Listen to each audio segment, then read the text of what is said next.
Graphics के माध्यम से भी लोगों को बता देते हैं कि क्षेत्रीय परिषद की बैठक में क्या कुछ खास होगा। तो देखिए, उत्तर प्रदेश में हो रही मध्य क्षेत्रीय परिषद की 25वीं बैठक, केंद्र और राज्यों को प्रभावित करने वाले मुद्दे पर चर्चा की जाएगी। साथ ही ग्राफिक्स के माध्यम से लोगों को बताते हुए कि ये जो मुद्दे हैं वो बहुत ही महत्वपूर्ण है और इसी के ऊपर दिशा निर्देश देते हुए अमित शाह नजर आएंगे। बिल्कुल राधा, जानकारी आ रही है कि 2 या अधिक राज्यों के लिए मंच प्रदान करती है क्षेत्रीय परिषद, जिसमें पिछले 11 वर्षों में हुई विभिन्न क्षेत्रीय परिषदों की कुल 61 बैठकें मध्य क्षेत्रीय परिषद में छत्तीसगढ़, मध्य प्रदेश, उत्तराखंड और उत्तर प्रदेश शामिल है। राधा, अब देखिए, राष्ट्रीय महत्व के व्यापक मुद्दों पर भी चर्चा करती है क्षेत्रीय परिषद। बिल्कुल, और यही देखना होगा कि जब आज ये बैठक होगी स्वाति, तो क्या कुछ महत्वपूर्ण बातें इसमें निकलकर सामने आती हैं। तो कल भी हमने देखा कि किस तरीके से गृह मंत्री अमित शाह जो हैं छत्तीसगढ़ के दौरे पर गए, उसके बाद यूपी पहुंचे,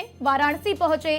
तस्वीरें पे हमने लोगों को दिखाई कि किस तरीके से उत्तर प्रदेश में उनका स्वागत किया गया। वाराणसी में मंदिर में दर्शन पूजन करते हुए भी गृह मंत्री अमित शाह नजर आए। और अब 4 राज्यों के जब मुख्यमंत्री के साथ आज ये बैठक होगी, तो क्या कुछ संदेश, क्या कुछ रणनीति, क्या कुछ नई योजना इस बैठक में बनाई जाती है।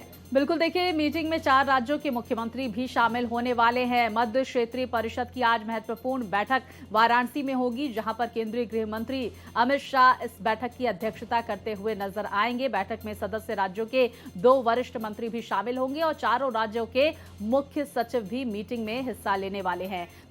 राधा, तो देखिए, नीति आयोग और अंतर्राज्यीय परिषद के प्रतिनिधि भी इसमें हिस्सा लेंगे। 11 बजे ये मीटिंग शुरू होगी। बिल्कुल स्वाति, और जिस तरीके से देखिए लगातार हम देख रहे हैं कि मध्य प्रदेश में विकास हो रहा है, नए नए इन्वेस्टमेंट्स की कोशिश मध्य प्रदेश के मुखिया डॉक्टर मोहन यादव की तरफ से की जा रही है, उसके ऊपर भी चर्चा हो सकती है। इसी तरीके से अगर हम छत्तीसगढ़ के लिहाज से बात करें तो वहां पर हम देख रहे हैं कि बस्तर की तस्वीर लगातार बदल रही है। खुद गृह मंत्री अमित शाह भी अबुझमाड़ के दौरे पर गए, वहां पर गांव में जाकर लोगों से मुलाकात की। तो इन सभी चीजों के ऊपर विस्तार से चर्चा हो सकती है और आगे क्या योजनाएं होनी चाहिए उस पर भी चर्चा की जा सकती है। तो इसी तरीके से बात अगर हम उत्तराखंड की कर लें तो देखिए, वहां पर अब कुछ ही दिनों में आपको बता दें कि अमरनाथ की यात्रा की शुरुआत होने वाली है। शुरुआत पहले से ही हम देख रहे हैं कि 4 धाम यात्रा की भी हो गई और अब ये भी देखना होगा कि उसको लेकर भी सुरक्षा के लिहाज से क्या कुछ योजनाएं, और ऐसे ही यूपी में भी कैसे विकास को नए आयाम तक पहुंचाना है, किस तरीके से काम करना है, इसके ऊपर भी आज चर्चा की जा सकती है। बिल्कुल, देखिए, इन 4 राज्यों में विकास के मद्देनजर क्या काम हो रहे हैं, मौजूदा स्थिति क्या है, इसके साथ ही आगे क्या कुछ अब स्टेप उठाने हैं, किस तरह से आगे की रणनीति होने वाली है, अलग अलग क्षेत्रों में किस तरह से काम होने वाला है, इसको लेकर इस बैठक के दौरान चर्चा की जाएगी, जहां पर केंद्रीय गृह मंत्री अमित शाह दिशा निर्देश भी 4 राज्यों के मुख्यमंत्रियों को, सचिवों को और इसके साथ ही जो भी नेता अधिकारी इस बैठक में हिस्सा लेंगे उन्हें यहां पर नजर आएंगे। तो मध्य क्षेत्रीय परिषद की ये बैठक है, किस तरह से मध्य क्षेत्र बेहद महत्वपूर्ण भाग है देश का और किस तरह से यहाँ पर इन्वेस्टमेंट हो रहा है, पर्यटन के क्षेत्र में क्या कुछ काम हो रहा है, कानूनी व्यवस्था के मद्देनजर क्या इन राज्यों की स्थिति है, इन तमाम विषयों पर भी चर्चा की जाएगी। और देखिए राधा, क्योंकि विजन है 2047 तक विकसित भारत का, ऐसे में मध्य क्षेत्रीय परिषद किस तरह से बेहद अहम भूमिका निभाएगा विकसित भारत के इस सपने को लेकर, इस पर भी इस दौरान चर्चा की जाएगी। साथ ही साथ जिस बात का आप भी जिक्र कर रही हैं, डबल इंजन की सरकार किस तरह से विकास के नए आयाम सेट कर रही है और आगे क्या महत्वपूर्ण कदम उठाने की जरूरत है, इसको लेकर भी इस बैठक के दौरान मंथन किया जाएगा, जो वाराणसी में होने वाली है। लेकिन कल भी अहम तस्वीरें, जिसका हम लगातार जिक्र कर रहे हैं, सामने निकल कर आई, जब 4 राज्यों के मुख्यमंत्रियों की तरफ से केंद्रीय गृह मंत्री अमित शाह का कुछ इस अंदाज में स्वागत किया गया। इसके साथ ही उन्होंने, केंद्रीय गृह मंत्री ने काशी के कोतवाल का भी दर्शन की, पूजन किया और बाबा भैरव के दर पर यहाँ पर माथा टेकते हुए नजर आए और काशी विश्वनाथ मंदिर में भी उन्होंने दर्शन पूजन किए। बिल्कुल, और देखिए 4 राज्यों के मुख्यमंत्री ने उनका भव्य स्वागत किया और उसके बाद अब आज ये बैठक बहुत ही महत्वपूर्ण, सभी की निगाहें इस पर टिकी हुई है। साथ ही साथ हमने 3 राज्यों की बात की, 4 राज्यों में जैसे यूपी की भी हम बात करते हैं तो वहां पर भी देख रहे हैं कि ऑपरेशन लंगड़ा इस समय बहुत ज्यादा महत्वपूर्ण विषय है, क्योंकि वहां पर लगातार अपराधियों के ऊपर काम किया जा रहा है। बिल्कुल राधा, देखिए हमारे सहयोगी राहुल पांडे हमारे साथ वाराणसी से जुड़ गए हैं। राहुल, मध्य क्षेत्रीय परिषद की बैठक को लेकर क्या अहम जानकारियां सामने निकल कर आ रही? सुबह 11 बजे से बैठक की शुरुआत होगी और कल से लेकर आज तक क्या कुछ तस्वीरें वाराणसी की रही?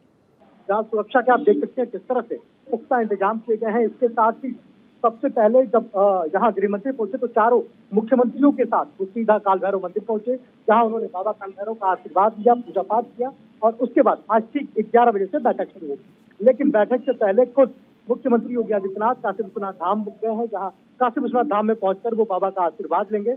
लेकिन ये बैठक काफी अहम मानी जा रही है, क्योंकि 4 प्रदेशों के मुख्यमंत्री यहाँ मौजूद है। न सिर्फ 4 प्रदेशों के मुख्यमंत्री बल्कि उनके साथ साथ वहाँ के 2 वरिष्ठ मंत्री और तमाम अन्य अधिकारी भी मौजूद हैं। उसको लेकर सुरक्षा का पुख्ता इंतजाम किए गए और 11 बजे से 2 बजे तक चलने वाली मीटिंग की तैयारियां भी पूरी कर ली गई हैं। हालांकि मीटिंग के बाद इन बातों पर से पर्दा हटेगा कि मीटिंग में किन किन विषयों पर चर्चा हुई, क्या क्या बातें हुई और कौन कौन से फैसले लिए गए। लेकिन काशी में ये मीटिंग होना बेहद खास है और इसलिए भी खास है क्योंकि काशी बनारस सीधा सीधा पीएम मोदी का संसदीय क्षेत्र है और ऐसे में ये मीटिंग काफी अहम मानी जा रही है। जी राहुल, कौन से मुद्दे महत्वपूर्ण होंगे जिसके ऊपर आज उस बैठक में चर्चा होगी? क्योंकि देखिए, जब 4 राज्यों के मुख्यमंत्री इस बैठक के लिए पहुंचे हैं तो जाहिर सी बात है कि ये बैठक बहुत ही महत्वपूर्ण। निश्चित रूप पर देखिए, यूपी जो है वो सीधा सीधा रोल मॉडल इस समय देश के लिए बना हुआ है और यूपी के खुद इतने मजबूत मुख्यमंत्री हैं कि इनको तमाम लोग फॉलो करते हैं। किस तरह से यूपी में जो कानून व्यवस्था थी वो बदहाल थी और कानून व्यवस्था को लेकर जिस तरह से मुख्यमंत्री योगी आदित्यनाथ ने काम किया है ये काफी सराहनीय रहा है। और साथ इसको लेकर भी एक मिसाल पेश की जाएगी और इस पर भी चर्चाएं होंगी कि कौन कौन से रोड मैप तैयार किए जाए, क्या क्या तैयार किया जाए, किन किन विषयों पर चर्चा हो कि अन्य प्रदेशों में भी कानून व्यवस्था चुस्त दुरुस्त रहे। इसके साथ साथ किन किन क्षेत्रों में विकास की आवश्यकता है, कहाँ कौन से प्रदेश बेहतर कर रहे हैं, इस पर चर्चा होगी। क्योंकि चारों प्रदेशों की जब मुख्यमंत्री बैठेंगे तो वो अपने अपने प्रदेश में क्या बेहतर कर रहे हैं, किस क्षेत्र में बेहतर कर रहे हैं, इस पर चर्चा होगी। क्या क्या टेक्निक अपनाई जाती है, कौन कौन सी तकनीक का इस्तेमाल हो रहा है। बिल्कुल राहुल, इस बैठक पर आप नजर बनाए रखिए। राधा, जिस तरह से हमारे सहयोगी राहुल जिक्र कर रहे हैं, क्योंकि प्रधानमंत्री नरेंद्र मोदी का संसदीय क्षेत्र है वाराणसी, ऐसे में वहां पर इस तरह की बैठक करना बड़ा मैसेज भी देने की यहाँ पर कोशिश होगी। एजेंडा क्या कुछ रहता है, किन विषयों पर चर्चा होती है, बैठक के बाद तमाम जानकारियां सामने निकल कर आएंगी। राहुल, इस बड़ी खबर पर नजर बनाए रखिए। फिलहाल जानकारियों के लिए आपका बहुत शुक्रिया।